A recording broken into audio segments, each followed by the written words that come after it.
Literally, I have been laying down most of the time.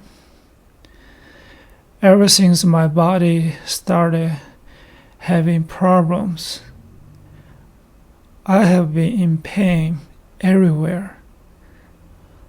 The condition I have is called Kennedy's disease. Some people call it Kennedy syndrome. The more official name is spine and lumbar muscular atrophy. Basically, I have very little strength left in my body. Not long ago, I went to see a specialist, and he told me very directly. He said, "Thank you for your coming to me, but I'm so sorry. This disease is incurable. It will keep getting worse. It's not curable." And medically speaking, that's the truth. They still don't even fully understand what caused this disease.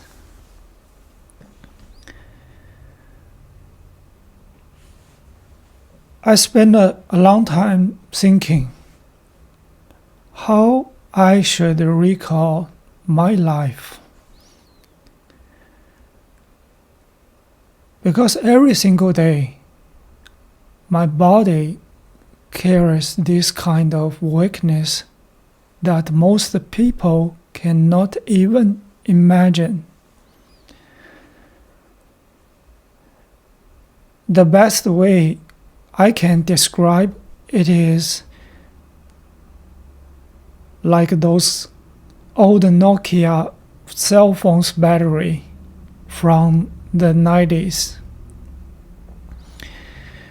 You wake up feeling fully charged. It's like you are at 100%, but in less than 2 hours, you are already down to the last bar. That is my body now. So I lie on the ground, on the floor, on a cupboard. Whenever I cannot hold myself up anymore, I just lay down. And when I do, my lower back, my legs, my neck, even my breathing, everything relaxes. It feels so much better than sitting or standing. I cannot stand for more than 5 minutes.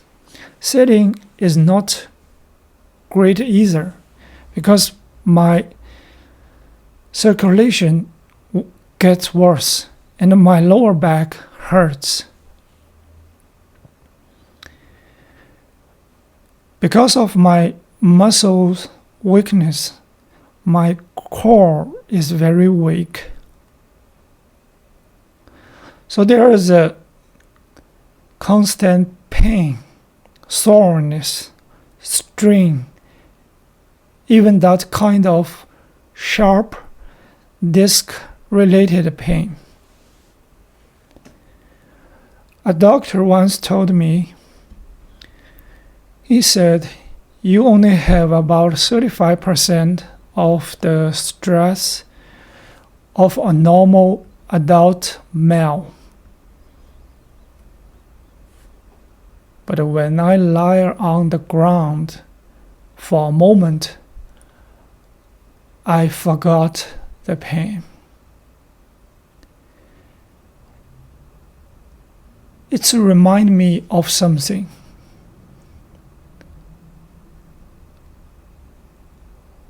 When I was at the Century Academy of Drama in Beijing,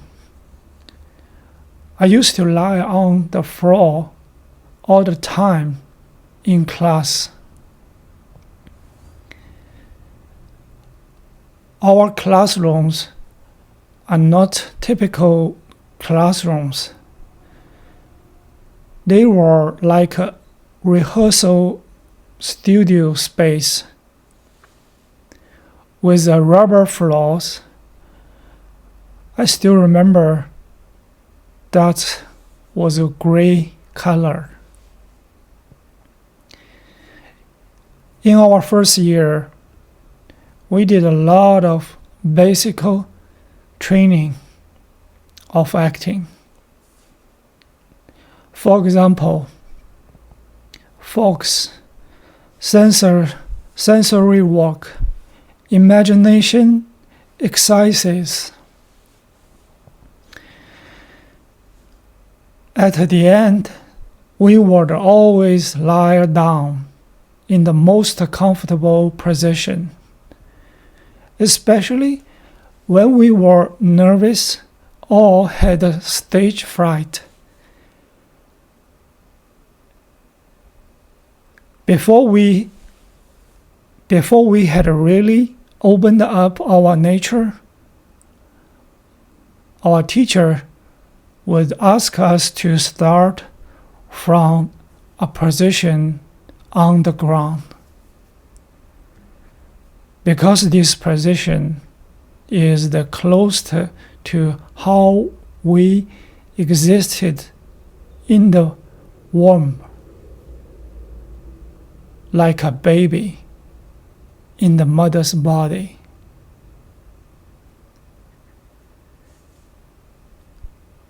They would play music and guide us.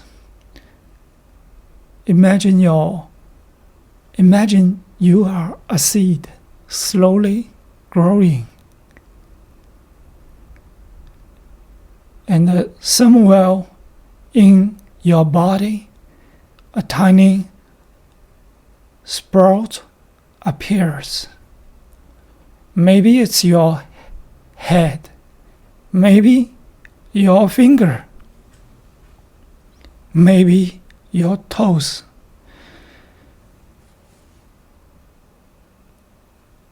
And that one point starts to grow, pulling the rest of your body with it. I remember I chose my foot, which honestly made it a lot harder. But back then, I think I naturally learned something, that lying on the ground, on your side, or just resting fully, can give you a sense of safety and also strength.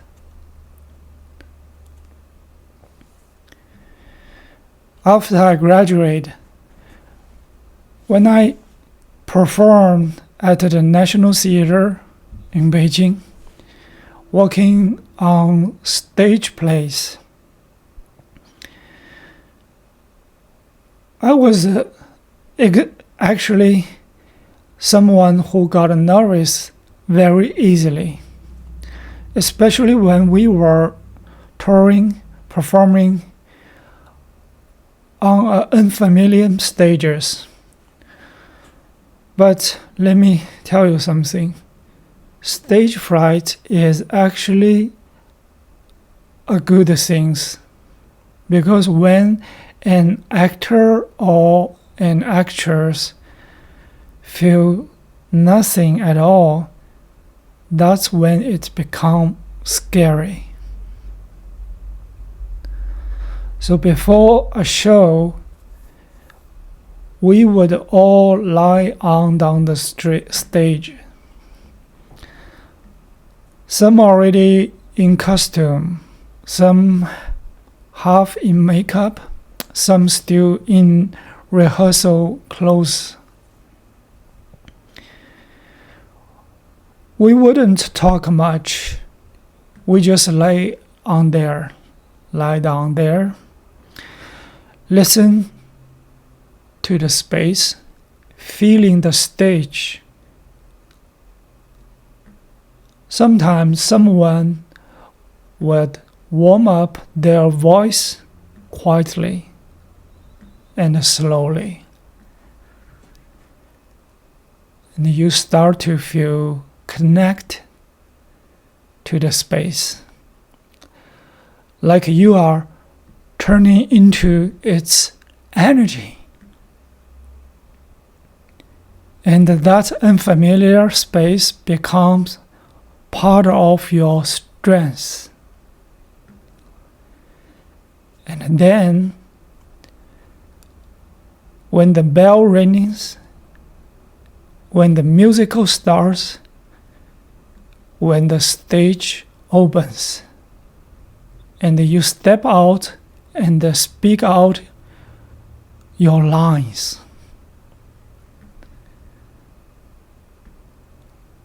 everything feels completely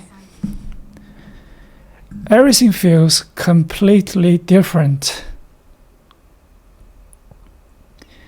Now, after getting this disease, I use the same method to find courage, to find strength. That's what I have been feeling lately. We live such fast now.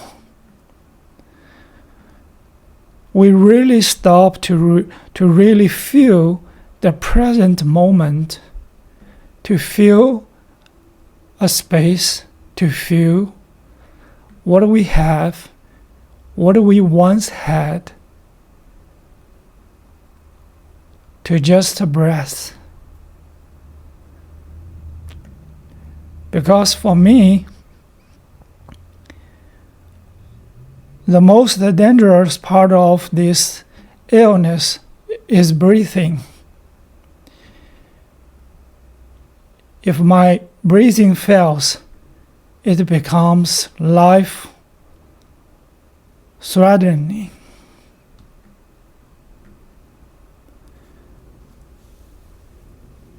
It's become my life dangerous.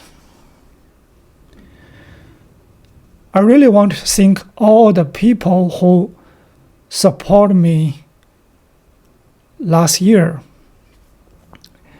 People I have never ever met. Thank you. Thank you so much. You guys' support means so much to me. I don't even know how to fully describe it. But I'm truly grateful that you spoke up for me and stand by me.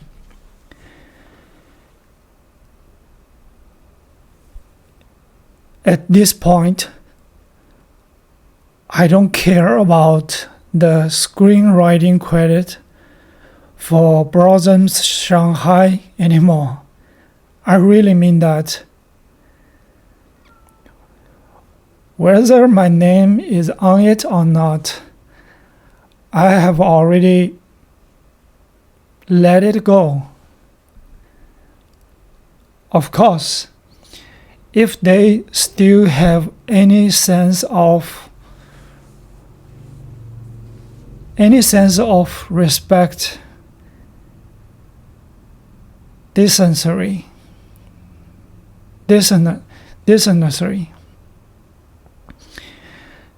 they can come forward, tell the truth, and return the reward and the credit. I would accept that. But honestly, I am already past it. If they want to keep it, then let it stay with them. Let the reward sitting in their home for a lifetime and let it wait on their cursoners forever.